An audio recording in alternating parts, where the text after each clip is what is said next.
Good afternoon, and thank you for joining us for Consular Conversations. My name is Twanda, and I'm joined here today with officers from the American Citizen Services area and here at U.S. Embassy Kingston. I have Rohan and I have Morgan. Welcome. Thank you. For today's conversation, we are going to discuss hurricane preparedness. As some of you may know or may not know, hurricane season here starts in June 1st to November the 30th. And for this year, it's predicted to be an above normal season, with the storms possibly having intense strength. Yes, thank you. Intense strength. So we want to make sure that we inform you about things that you can do to prepare yourself in case there's an emergency situation where you need to evacuate immediately.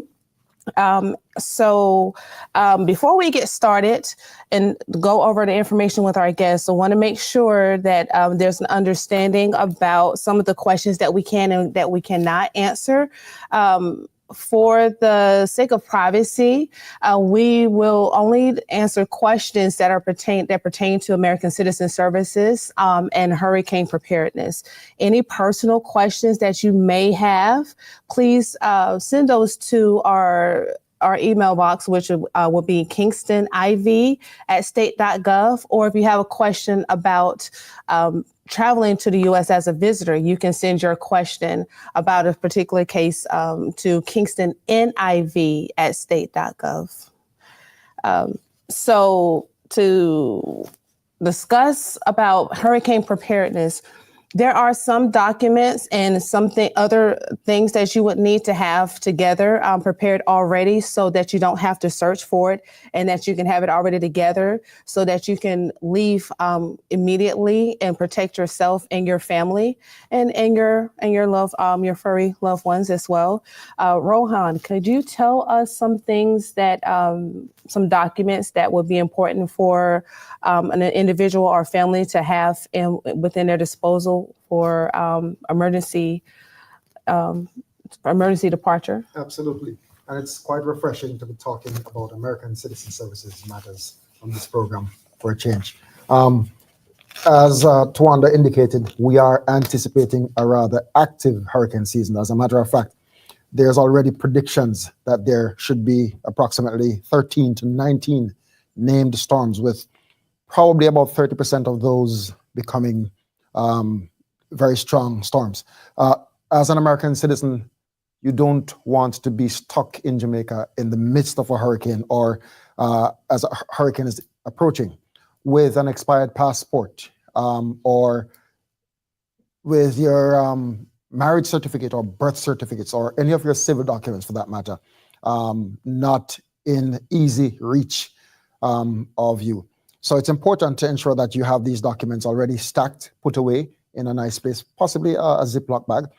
It's a great time now for those who have US passports that are close to expiration to make an appointment at US Embassy, at the US Embassy's website. We do have appointments available, and so feel free to make an appointment and have your passports renewed.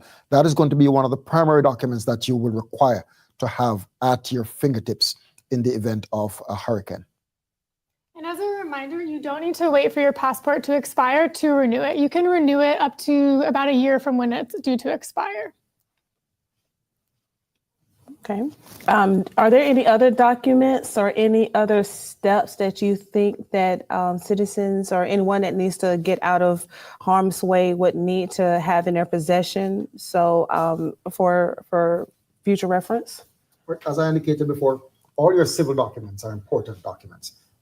Your birth certificates, for example, are documents that you may need to use in order to be able to renew a passport in the future. So you want to ensure that all your civil documents and your passports are renewed.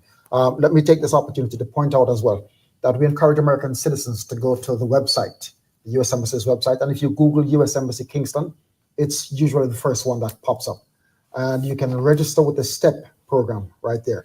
Once you register with the STEP program, you will be able to receive notifications and alerts coming from the US Embassy with respect to warnings or any information, generally speaking, about hurricanes or other matters that we believe US citizens may require to know.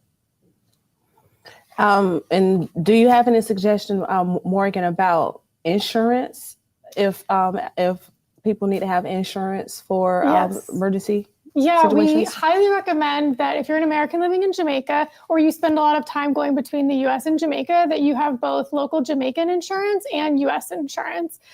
It can be really, really expensive to have to fly back to the US in an emergency situation, especially if you need a specialized like medical plane if you are injured here in Jamaica. So those can cost, over 40,000 US dollars. So we really highly recommend you get both insurance in case something happens while you're here in Jamaica and you need to urgently get back to the US. Rohan, you mentioned going to our website. Could you talk a little bit more about the STEP program? Sure. Again, so the STEP program is a mechanism that we have here at the U.S. Embassy that allows you to register with that program. Once you register, we capture some of your basic information, your basic bio information, and of course, information that allows us to communicate with you, your email, for example, and the telephone numbers. Once you register with that program, whatever information the U.S. Embassy has to disseminate to American citizens throughout the landscape of Jamaica and, of course, the Cayman Islands, we're putting that information out through email predominantly. So once you're registered, then we won't miss a beat. We will capture you in terms of being able to send you communication alerts, again, about disasters, about any form of information that we think is important for American citizens living in Jamaica or visiting Jamaica should know. And Twanda, if I may, if you're an American and you plan on staying in Jamaica through a hurricane, it's really important to keep some key things with you at your home, including canned food, bottles of water, flashlights with batteries. If you go to ready.gov/kit, ready.gov/KIT, there's a whole list of information of things that are really valuable to have in your home in case of an emergency. All right. Thank you, Morgan and Rohan, for giving out this information to everyone. I hope that everyone understands just how important it is to have these items on hand, because we are coming upon hurricane season. And it's very important. You never know when it's going to, how many we're going to have. So we're going to get into some questions that have been posed to us. Scraggy from X has the following question. I am a U.S. citizen now in Montego, and my passport and wallet was stolen. I tried calling the embassy, but did not get a response. What can I do to get an emergency passport? That's a very, very good question. So if your passport is lost, it's usually going to be very difficult to get to the U.S. Embassy by phone. And one of the primary resources we have available to American citizens is through our website. You can go to our website and make an appointment. It's really easy, and appointments are actually available. For persons who would have lost a passport, we encourage you to attempt to replace that passport as soon as you are able to. This requires you filling and printing out a DS-11 passport application form, also a DS-64, a statement regarding a lost or stolen passport, and then making an appointment to come in.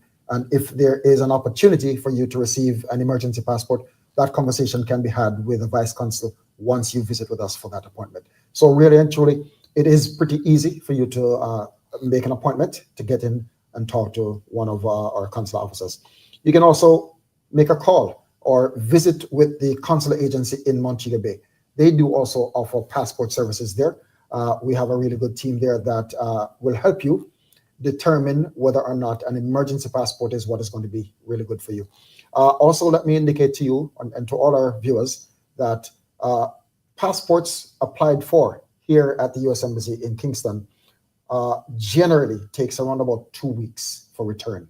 Once the passport is transmitted electronically, it comes back to us in just about 2 weeks. So the turnaround is really, really good. It's much faster than when you apply for a passport in the U.S. in most instances. Okay, thank you, Rohan. John from X says the following. I am a U.S. citizen, now retired and living in Jamaica. I am having a problem getting my benefits for Social Security. I was given an email address to write the embassy, which I did, but still have not received updates from the embassy. Can I get a contact number for somebody from the U.S. Embassy who will be able to assist me? Well, thank you for that question. Is it John? John from X. John. So here at the U.S. Embassy, we do not have a Social Security facility or an office, nor do we have a Social Security representative. The Social Security facility, however, does maintain some level of electronic communication with the embassy. And so we ask persons who have an interest in making contact with the Social Security facility, which is based regionally in Santo Domingo, to email them at fbu.santo.domingo@ssa.gov. It could be likely that they may ask you to visit with the U.S. Embassy for specific reasons they will share with you based on the nature of your query or interaction with them. So just go ahead and send them an email, and I'm positive that they will reach out to you. In your email, ensure that you are including pertinent information, which includes your telephone number. Of course, your email address will be captured. And it is highly likely that they may require to have your Social Security number in that email. And if I may, every once in a while, we do have the Social Security office come here and visit Kingston and provide services to Americans. And when that happens, we will post those times and dates on our website and our social media. So you'll always know when the Social Security Administration is coming. And once again, let me repeat that email address for you. It's fbu.santo.domingo@ssa.gov. Thank you. Jumbo from YouTube asked the following: can a permanent resident also get assistance when there is a hurricane in Jamaica, like a U.S. citizen? For permanent residents, if there is an exercise, let us imagine that there is a major emergency situation, a really bad hurricane that devastated, and there is an effort by the U.S. government to repatriate American citizens.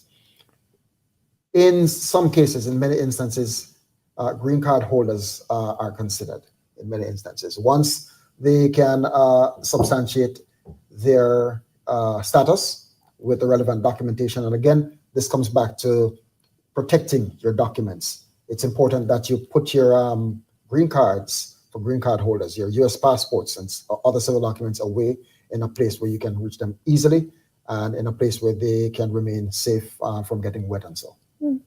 But that's also why we encourage even green card holders to get U.S. insurance, especially travel insurance for emergencies if they need to get back to the States. Even if you're a green card holder or permanent resident, you can get U.S. insurance and travel insurance. Donovan from Facebook asked, my brother's father was born in the United States. My mom applied for a visiting visa for my brother and was advised he might have claim to U.S. citizenship. We are not sure what to do and how to get information to start this process. Please advise. Yeah, so if you believe that you may be eligible for U.S. citizenship, we highly recommend that you make an appointment on our website to come to our American Citizen Services section to meet with a consular officer. There's a few requirements that you need to meet to pass on your U.S. citizenship to your children. You need to be a citizen at the time your children are born. You need to have been a resident in the U.S. for 5 years.